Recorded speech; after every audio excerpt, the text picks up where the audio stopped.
You might not be failing and you can still have carryover. And you can have carryover and you can also be failing. And you can still pass and you can still have carryover. Carryover doesn't mean you are not intelligent. So if you had carryover, just take it again, take the exam again, make sure you ace it the next time. On Nigerian campuses, one word that carries a great weight is carryover.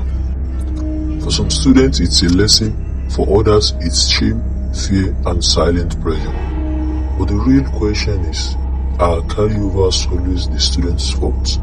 If he's strict in marking, probably he has given his A in teaching. I don't think marking strictly should be a problem. On this episode, 4 students are on seat to speak honestly about failure, responsibility, the education system, and what it truly means to fall behind in school. It is not about judging, it is about sharing and openness. If you don't attend classes, then you don't have the 70% attendance of the lecturer, then there's no way you want to write the exam. So it might be, in a way, one, it depends on the student, your seriousness towards your academics. And life goes on, so it doesn't define you as a person if you are the carryover.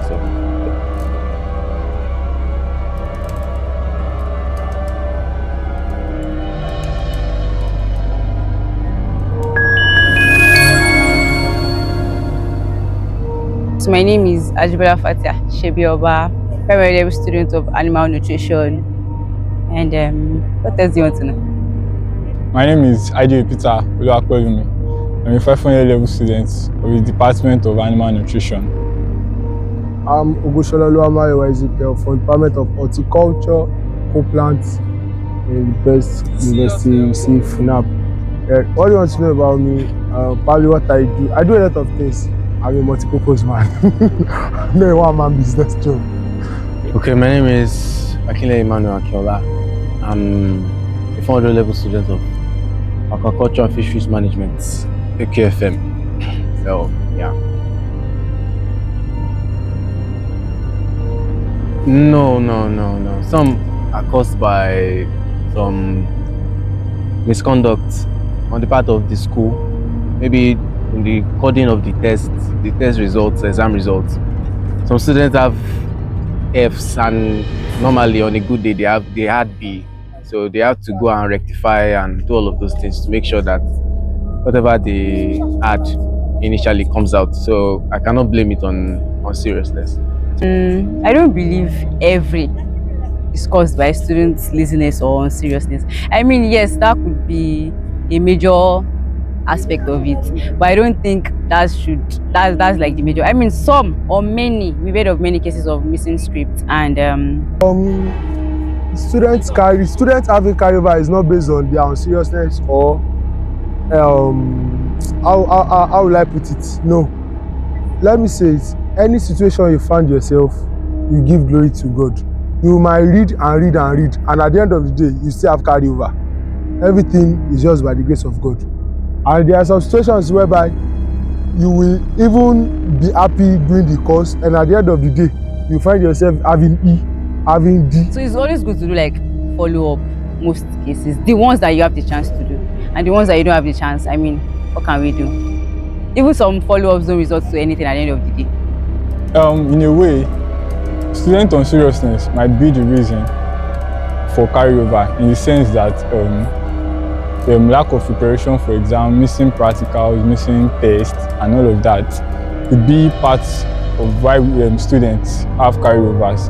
And on the other part, it might be like in form of missing scripts. In some cases, it's one thing for your script to be missing, and probably eventually when you go to lodge complaint, they probably might find the script and mark again. And in few cases, the script might not even be found, and at the end of the day, nothing might be done to it. So it can be relative, it can be on the aspect of the student, and it can be on the aspect of the examiner too.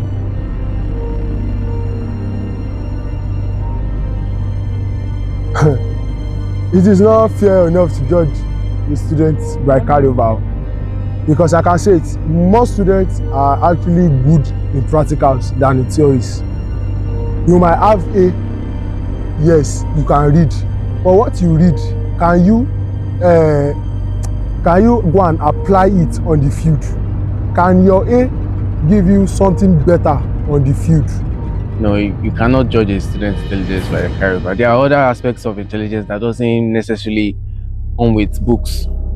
So we can be intelligent in many other areas. It's not only books. So you might not be intelligent when it comes to book. I can be intelligent when it comes to so many other areas in life. So I will not judge based on that one alone. So yeah.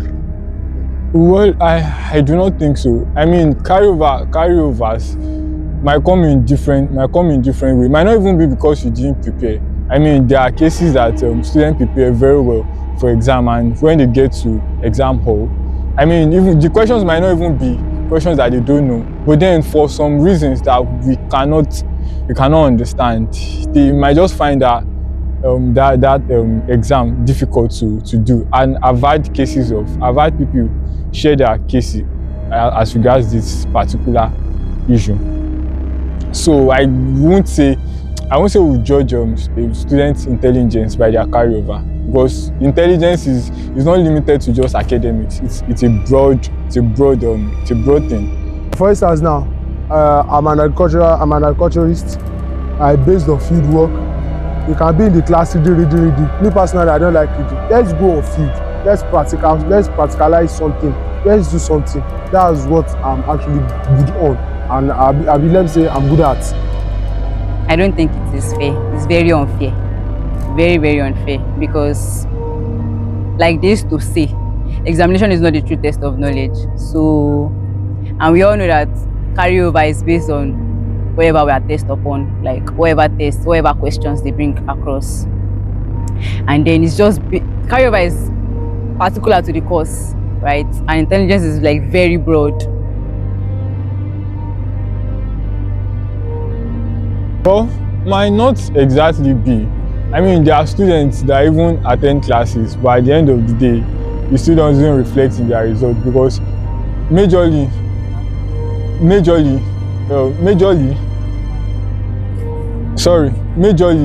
the reasons why we pass or fail exams is because of our preparations towards the exam. I mean, even if you attend classes, you write notes and everything, and you still don't read or prepare for the exam, you still get carryover.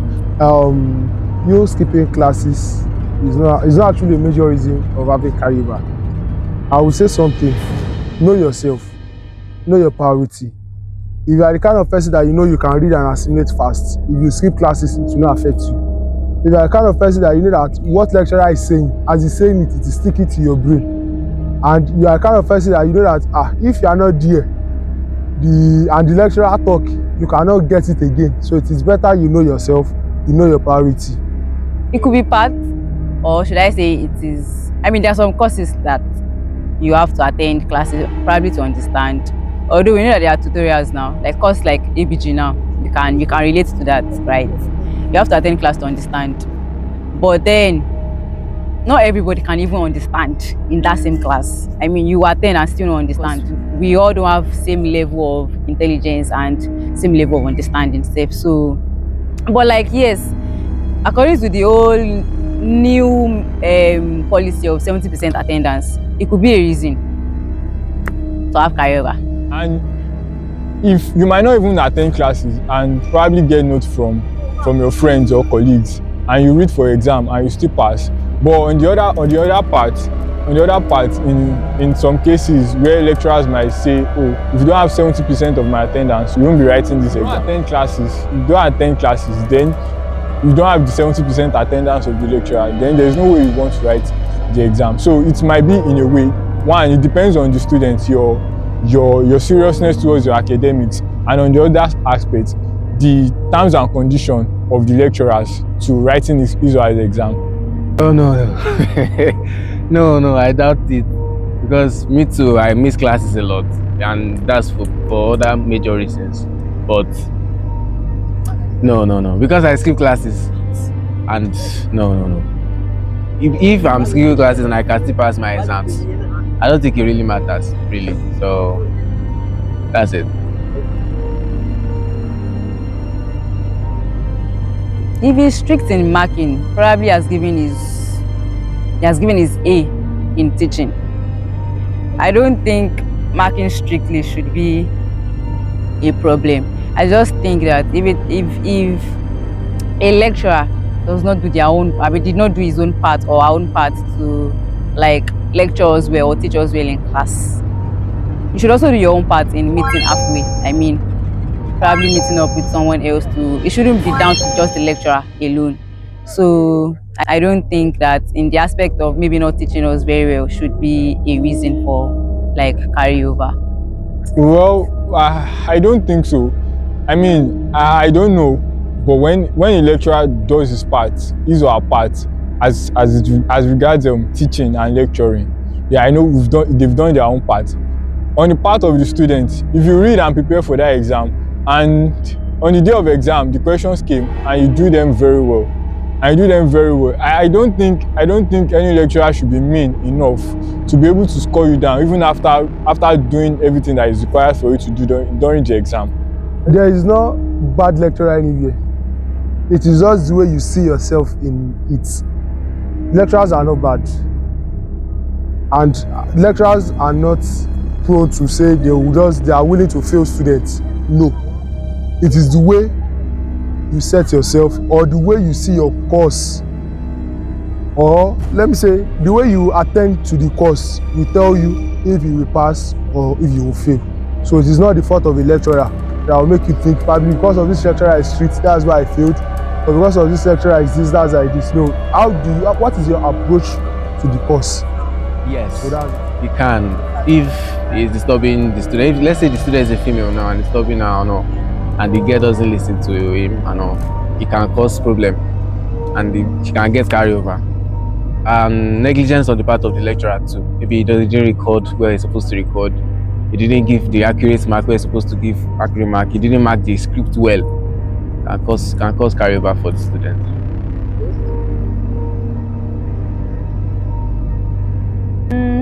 Things that can cause carryover. Okay, aside from the missing scripts, our own. Okay, now from student perspective, what can cause carryover? It's probably where we've not done our A game. Maybe you missed test, you didn't do test, and then by for some weird reasons you didn't make a good score in your exams. You know, stuff like that. Not reading, not preparing well. It could be the case of attendance too. Some lecturers would stand on the fact that if you miss the attendance, then there's nothing for you. So there are so many reasons that could cause carryover. First thing is on seriousness. If you are not serious with your academics, you don't expect to. I mean, you don't expect to reap where you do not sow. So that is the first thing. One of the things that can cause carryovers is unpreparedness. When you are not prepared accurately, you do not prepare right. That's one of the things. Maybe you do not pay some money you're supposed to pay. Some people, they do not have carryover because they did not read. They just had carryover because of they were not able to pay their school fees. They were not able to do something, so they had to move on to the next. They had to take it to the next stage. So not everybody that has carryover had carryover because they did not read their books. Some of them is as a result of maybe some monies that they were not able to pay. And another thing is attendance is also part, and it's still part of unseriousness, and missing classes, missing practicals. Those are the things that can cause carryover. Also, another thing can be that maybe when you violate school authority rules or regulation, you might not be allowed to do some things again. You might be sent off or suspended for a semester, and that's automatic carryover. Things that can cause carryovers. Many things can cause it, but the thing I know that can cause carryover is if you don't know your priority.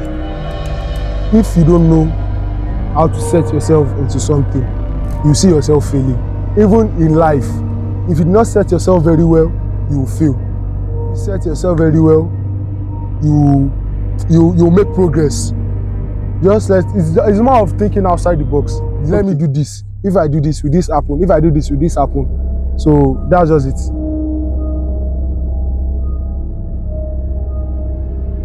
Of course they should. I mean, at the end of the day, when a student have an outstanding result at the end of probably an academic session. You know, as much as the student wants to take the glory for the performance, even the school it will improve, it will give the school a better name that, oh, they are really trying well, for their students. And so if schools can provide more academic support for students, it will help the growth of the students' academic performance, and it will help the growth of the school at large. Well, even help those who help themselves. I believe the schools generally do what they can, but they can do more. Yes, we believe they can do more by helping students to setting up structures that can help them read better, engage them in different scenarios that will help them read their books and help them assimilate easily. So I said earlier, even help those who help themselves. Students these days don't really want to do too much. They just want to come to school and play and do all of those things. But if this is really necessary, if the school can help, it's all good. But if not, even help those who help. We have schools that they don't have as much of the help we have in this school, and students still pass. My own brother now, he doesn't have school help. He doesn't have all the school help. He's doing well in his education. So even help those who help themselves. That's it. There is nothing school wants to do more than what they are doing. There is nothing, because every course is hard. There is no simple course. So if you do not struggle, how will you get it right? Even God says, for man to eat, you will struggle. So struggle is actually not part of you saying you want to fail and you want to do anything. You struggle to eat, you struggle to live, you struggle to do many things in your life. So if you know your priority, you set yourself well, you have your plans, you are good to go. I don't know how they will go about that, but if they can, actually, it's going to be better. But me, I don't know how they will go about it, sha. So, but yes, there should be support for struggling students. I mean, not everybody is capable of coping with the whole lecture schedule and everything like that. So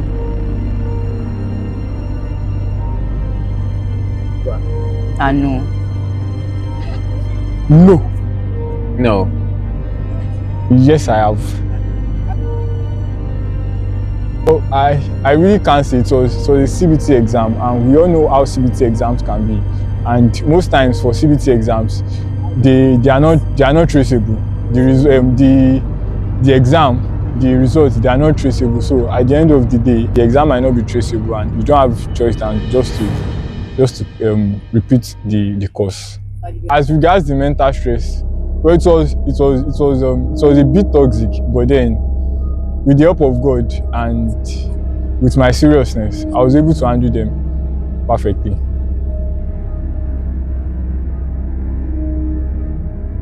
We all know wherever we've come in. I mean, we came in short in. Okay, you already know whatever cost, whether we like it or not.